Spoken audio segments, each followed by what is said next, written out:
It's becoming increasingly clear from the information that's been furnished to me that vending machine companies in the Dallas-Fort Worth area and probably all over the state are making loans to tavern operators at usurious rates of interest.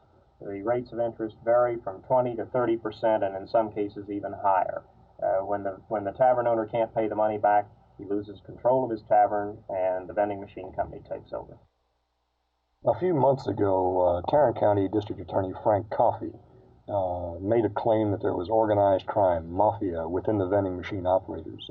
What is your feeling on this? A number of the people who've talked to me about this whole subject of the vending machine companies and the taverns have indicated that they think there are gangster elements involved in this whole thing. That's the kind of a charge that I don't particularly want to associate myself with until I have some better evidence. Last week I asked the Speaker of the House if he would set up a special interim investigating committee to enable me to take the subpoena power and compel unwilling testimony and find out whether or not this link exists and whether or not the vending machine companies have unsavory influences in them. If I get that committee, then I think we're going to find out. If I don't, then I'm afraid the legislature is going to have to go on in the dark as it is today.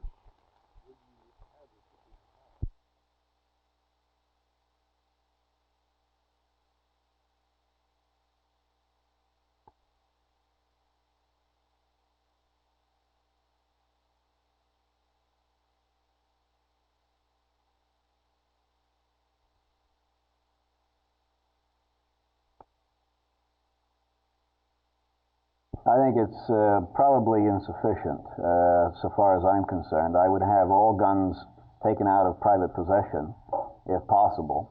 That may be an unrealistic notion in the contemporary American scene, but that would be my ultimate goal. I think the current impending legislation is certainly a step forward. What's your opinion of the recent Supreme Court ruling on the death penalty? The Witherspoon case that permits persons who have scruples against death penalty to serve on the capital cases. I think it's a step forward. That is in terms of my particular value system. And I suspect that it will probably reduce about in half the number of cases, about 435 that are in death row right now, from being of major concern to the Legal Defense Fund in New York or to the ACLU, who are working feverishly to get the death penalty eliminated from the American scene.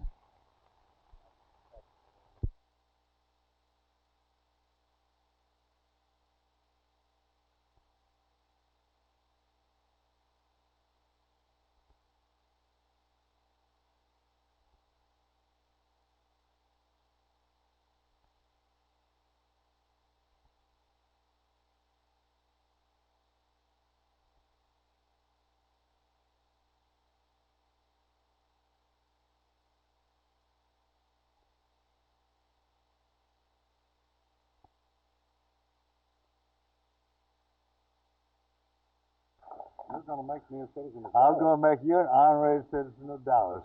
Honorary, now that's honorable. And it's signed by the mayor of Dallas.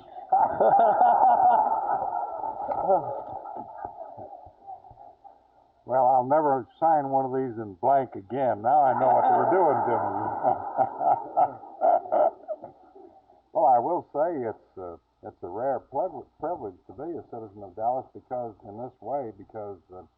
many times that I've presented them to others, I've always said with it that we're delighted to have you as a citizen. We only ask first-class people of the very highest rank, and we want you to partake of everything there is here to the fullest extent, but we simply won't let you pay taxes.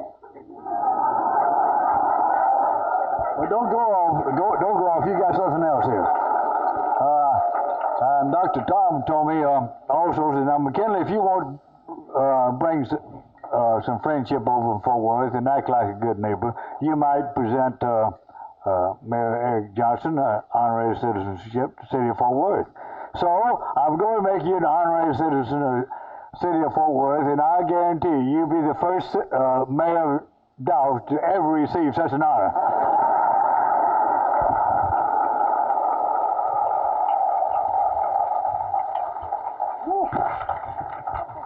Isn't that beautiful? And we want you to come over and use it.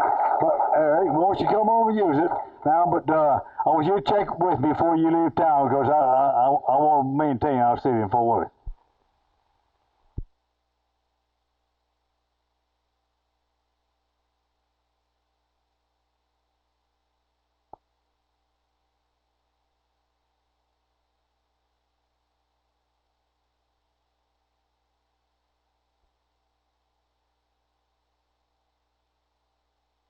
Well, I think from a state standpoint, if we're going to continue the effective operation of the government, we must have a tax increase.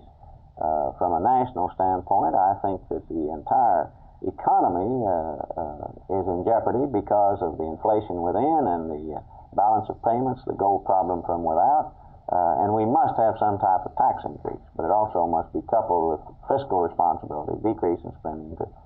It's what we call the overheated economy. They're tied together. As a member of the National Committee of Certified Public Accountants, do you feel that government spending as such has been irresponsible? I think government spending has been experimental or irresponsible.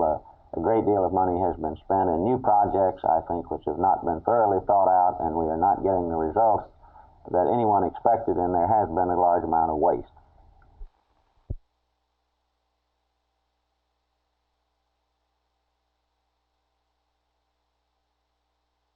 Bob, I'd like to hand you this letter for our Dallas boys in Vietnam. It reads like this. On behalf of the citizens of this community, we send you this letter to let you know how deeply indebted we feel for the great and selfless service you're rendering to our nation and to us. We pray for your safety while you serve us and protect us. While you give so unstintingly of yourselves abroad, we at home are pledged to do our best to maintain and accelerate our community's progress. We seek to make it a better place for your return. Yours is the gallant demonstration in our time of man's noblest response to what must be done out of love and loyalty to family, fellow men, nation, and God. We salute you and send you our warmest regards and our prayers for your swift and safe return. I signed that with my own little old autograph. Bob, please deliver it to those boys with all our best. Thank you, sir. I certainly will. I appreciate the opportunity to be able to. Thank you. Dear Fred and Bob, we request that you represent the people of Fort Worth as our ambassador to our men in Vietnam. Through you, we send greetings, and with you, we send the hearts of the people of Fort Worth to the men in Vietnam. All the world looks to a leader. The United States of America is the #1 nation of the world today. Upon us falls the responsibility of making order out of chaos. We have only once to ignore our responsibility, and the life of freedom that we have is gone. The freedom, the life, and the nation we have bought with millions of gallons of blood. This we must not have spent in vain. Please, Fred and Bob, tell our men that they are the advance party of law and order. Tell our men that we are with them and behind them all the way. Thank you, Mayor. Thank you. Good luck to you boys. Thank you.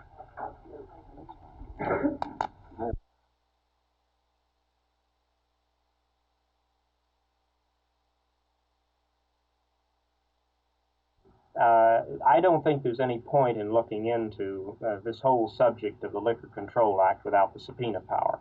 I think when you have law violations and when you have violations of state policy, when you have the kind of problem we've had in Texas for the last several years with the Liquor Control Board, you're not going to get any meaningful testimony if you don't have the subpoena power.